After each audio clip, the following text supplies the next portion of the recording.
Assalamualaikum warahmatullahi wabarakatuh. Alhamdulillahi badi'il hadi ila bayani mahyair rasyadi amadda arbaban nuha warassama samsal bayani fi suduril ulama. Wassalatu wassalamu ala sayyidinal mustafa wa ala alihi ahli siddiqi wal wafa, amma ba'du. Bersyukur kita kepada Allah atas nikmat karunia yang Allah berikan kepada kita. Alhamdulillah, Allah masih memberikan usia kepada kita bertemu kembali dengan bulan suci Ramadan di tahun ini, tahun 1447 Hijriah ataupun 2026. Kemudian salat beriring salam, Allahumma sholli ala sayyidina Muhammad wa ala ali sayyidina Muhammad. Semoga dengan salawat yang selalu kita panjatkan kepada Rasulullah, kiranya kita nanti mendapatkan syafaat dari beliau. Amin ya rabbal alamin. Para pemirsa dimanapun berada, khususnya warga Al-Wasliyah, pada kesempatan yang mulia ini saya akan menyampaikan tausiah kita tentang muhasabah. Muhasabah artinya mengintrospeksi diri, mengkaji diri, atau mengaudit diri kita masing-masing. Mari kita selalu bermuhasabah, selalu mengoreksi diri kita, di mana kelemahan dan di mana kekurangan daripada ibadah kita sehari-hari. Insya Allah dengan kita selalu muhasabah akan mendorong kita lebih banyak beribadah, melaksanakan hal-hal yang bernilai ibadah insya Allah subhanahu wa ta'ala. Allah ta'ala berfirman dalam Al-Quran surah Al-Hasr 18, Bismillahirrahmanirrahim. Ya ayyuhalladzina amanu taqullah wal tanzur nafsum ma qaddamat lighad wattaqullah innallaha khabirum bima ta'malun. Hai orang-orang yang beriman, bertakwalah kamu kepada Allah dan hendaklah setiap diri memperhatikan apa yang telah dia perbuat untuk hari esok. Dan bertakwalah kamu kepada Allah, sungguhnya Allah Maha mengetahui apa-apa yang telah kamu kerjakan. Para pemirsa warga Wasliyah dimanapun berada, apa yang perlu kita muhasabah, yang perlu kita kaji terhadap diri kita? Yang pertama adalah masalah kondisi batin, hati. Sudahkah hati kita ini selalu bersyukur atas nikmat Allah yang cukup luar biasa banyaknya Allah berikan kepada kita? Kalau kita bersyukur, Allah berjanji akan menambahi nikmat-nikmat yang lain. La in syakartum la azidannakum wa la in kafartum inna adzabi lasyadid. Semoga kita termasuk dari hamba Allah yang selalu bersyukur ya atas nikmat karunia yang Allah berikan kepada kita semua. Ini yang pertama yang perlu kita muhasabah, yang perlu kita kaji. Kita berupaya untuk selalu bersyukur atas nikmat pemberian Allah kepada kita. Kemudian yang kedua yang perlu kita muhasabah adalah tentang ucapan-ucapan kita. Kita manusia ini selalu berbicara, selalu berucap. Ya. Dalam berbicara ini Rasulullah SAW sebagai panutan uswah hasanah bagi kita. Rasul katakan, "Man kana yu'minu billah wal yawmil akhir falyaqul khairan aw liyasmut." Orang yang mengaku dirinya beriman kepada Allah dan beriman kepada hari akhirat, maka hendaklah dia bicara, berkata dengan kata-kata yang baik. Kalau nggak bisa bicara dengan yang baik-baik, maka solusinya satu, aw liyasmut, diam. Makanya Allah Subhanahu wa taala mendesain lisan kita sebagai alat berkomunikasi, berbicara sesempurna mungkin. Allah letakkan lisan kita dipagar oleh dua lapis pagar. Pagar yang pertama adalah gigi, lapis yang kedua adalah bibir. Di dalam ada yang namanya lisan sebagai alat berkomunikasi. Artinya apa? Kenapa dilapis dengan dua lapis lisan itu, lidah itu? Maknanya agar kita jangan asbun, jangan asal bicara, jangan asal bunyi, tapi pikirkan dulu apa yang kita ucapkan itu mengandung kebaikan atau menyakitkan hati orang. Kemudian yang ketiga, apa yang perlu kita muhasabah adalah tentang umur. Umur, semakin berjalannya waktu, maka semakin banyak usia kita, semakin banyak jumlah umur kita, semakin tua kita. Tapi di balik bertambahnya jumlah usia, pada hakikatnya berkurangnya jatah hidup kita. Kita sadar setiap hari, setiap saat, setiap tahun waktu kita semakin dekat, semakin berkurang. Oleh karena itu, kita manfaatkan sisa usia kita ini kepada 5 hal. Pertama, untuk beribadah. Ibadah, tujuan kita diciptakan Allah ke muka bumi ini memang untuk beribadah. Wa ma khalaqatul jinna wal insa illa liya'budun, kata Allah. Dan tidak kuciptakan jin dan manusia kecuali untuk mengabdi, untuk beribadah, kata Allah dalam Quran surah Az-Zariyat ayat 56. Ibadah mahdhah atau ibadah ghairu mahdhah. Kita gunakan waktu kita untuk banyak-banyak beribadah, karena itu tujuan kita diciptakan Allah ke muka bumi ini. Kemudian yang kedua, untuk apa lagi kita gunakan sisa usia yang ada? Yang kedua adalah untuk menuntut ilmu. Ilmu itu amat sangat penting dalam beribadah. Kita rajin ibadah tanpa dasar ilmu yang kita tuntut, maka bisa saja amal ibadah kita itu sia-sia, tidak laku. Kenapa? Karena enggak sesuai dengan syariat, enggak ngerti mana dia syarat dan rukun solat, enggak mana yang makruh dalam solat, enggak ngerti mana yang membatalkan solat. Penting orang solat dia solat, orang puasa dia puasa. Itulah pentingnya menuntut ilmu itu agar ibadah kita sesuai dengan tuntunan syariat. Makanya Ibn Ruslan katakan dalam kitabnya Matan Zubat, wa kullu man bi ghairi ilmin ya'malu a'maluhu mardudatun la tuqbalu. Setiap orang yang beramal tanpa dasar ilmu, amalnya ditolak, enggak diterima. Begitu pentingnya ilmu dalam melaksanakan ketaatan ibadah kita kepada Allah.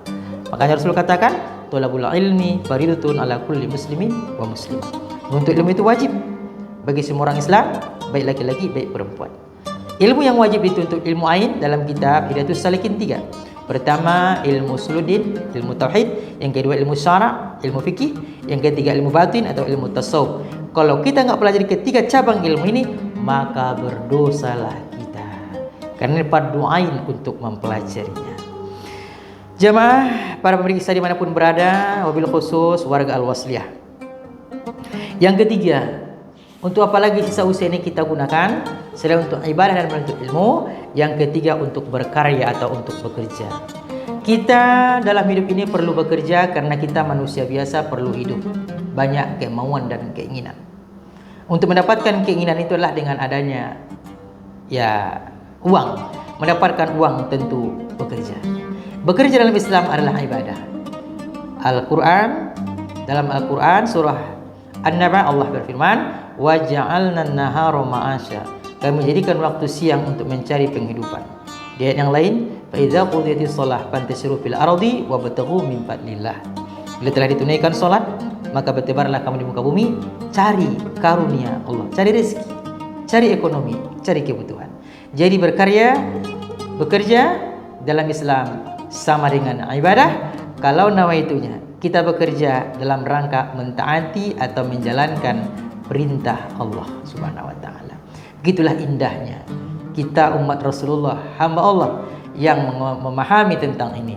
Maka tidak ada yang sia-sia. Aktivitas kita 24 jam, kata para ulama, semuanya dari kita bangun sampai bangun kembali, daripada kita tidur sampai tidur kembali, semuanya bisa diibadah, nilainya ibadah asalkan nawaitunya lillah dan melaksanakan aktivitas itu tidak bertentangan dengan syariat Islam.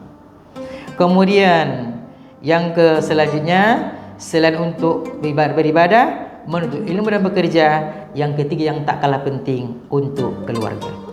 Apalagi zaman sekarang, zaman teknologi, zaman semakin maju. Kita lihat anak-anak kita gimana sekarang. Kitab suci yang mereka pegang kayaknya udah jarang Quran dia pegang. Yang dipegang anak-anak kita sekarang adalah HP. HP, pagi nggak siang nggak malam HP dah. Megang kitab suci Al-Quran udah jarang. Ini merupakan PR besar bagi kita orang tua. Bagaimana kita mampu ya bertanggung jawab atas amanah anak yang Allah titipkan kepada kita. Bila anak kita di rumah kita masing-masing nggak bisa baca Quran, udah dewasa dia, belum benar sholatnya, udah dewasa, nggak ngerti hukum Islam, udah dewasa dia, maka ayah diminta bertanggung jawab. Istri nggak sholat, nggak menutup aurat, dibiarkan oleh si bapak sebagai kepala rumah tangga, maka kita sebagai kepala rumah tangga dituntut Allah bertanggung jawab. Jadi tugas kita sebagai ayah lumayan berat. Bukan hanya mencari nafkah, tapi juga amanah istri dan anak sebagai tanggung jawab kita di rumah masing-masing. Oleh karena itu perlu kita sisihkan sebagian waktu kita untuk keluarga. Ya, bagaimana kita mengarahkan mereka ya untuk melaksanakan kewajiban-kewajibannya kepada Allah Subhanahu wa taala. Innama amwalukum wa auladukum fitnah, kata Allah, sungguhnya harta-harta kamu itu dan anak-anak kamu itu merupakan fitnah, cobaan, ujian dari Allah. Wallahu indahu ajrun azim, dan di sisi Allah lah nanti pahala yang besar. Kalau kita bisa bertanggung jawab amanah terhadap amanah istri dan anak yang Allah titipkan buat kita, bisa jadi tulang belulang kita sudah hancur dimakan tanah, tapi lisan anak kita selalu basah mengucapkan Allahumma ighfirli wa liwalidayya warhamhuma kama rabbayani shaghira. Alangkah beruntung dan bahagianya seorang bapak yang seperti ini, meninggalkan warisan anak yang soleh dan solehah di muka bumi ini. Dan anak soleh-solehah tadi selalu mendoakannya 5 waktu sehari semalam. Alangkah beruntungnya seorang ayah yang seperti ini. Mudah-mudahan bisa kita mengkader dan menyiapkan generasi-generasi kita, generasi Qurani, generasi Islami.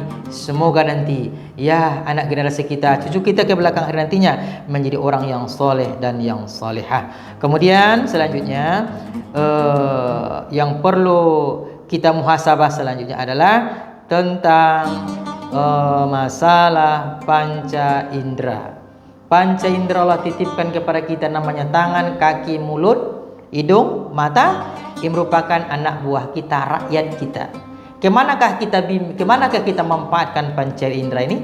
Kalau kita gunakan dia kepada yang baik, maka panca indera nanti di akhirat menjadi saksi di hadapan Allah untuk mendeking kita. Tapi kalau kita gunakan panca indera ini untuk maksiat, maka panca indera kita bersaksi di hadapan Allah untuk menjerumuskan kita. Oleh karena itu, ya, di tahun tak enak ada kita dengarkan lagu kalau bulan bisa ngomong, itu kan lagu tahun tak enak.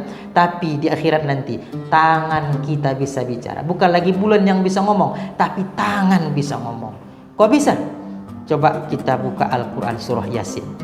Surah Yasin ayat 65. Allah jelas berfirman di situ, bismillahirrahmanirrahim, al-yawma nakhtimu ala afwahihim wa tukallimuna aydihim wa tashhadu arjuluhum bima kanu yaksibun. Pada hari ini kata Allah, nanti di akhirat kami tutup mulut-mulut mereka, digombok, dikunci mulut kita, nggak bisa lagi membela diri seperti di dunia ini. Wa tukallimuna aydihim, dan nanti bisa bicara nanti tangan-tangan kita di depan Allah dengan izin Allah. Wa tasharu arjuluhum, dan memberi kesaksian nanti kaki-kaki mereka bima kanu yaksibun, terhadap apa yang kita laksanakan dalam hidup di dunia, menjadi saksi di akhirat nanti. Panca indera kita bisa mendukung, bisa juga menjerumuskan, tergantung bagaimana kita menggunakan yang namanya panca indera yang Allah amanahkan buat kita.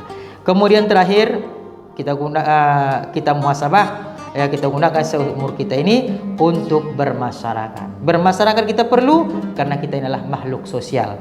Kemanapun hebatnya pangkat jabatan yang kita sandang, duit yang kita miliki banyak, gelar panjangnya satu baris, itu tidak bisa kita hidup sendiri. Pasti kita butuh orang lain. Kalau kita mati, butuh orang lain yang memandikan. Kalau kita mati, butuh orang lain yang mengusung kita ke kuburan.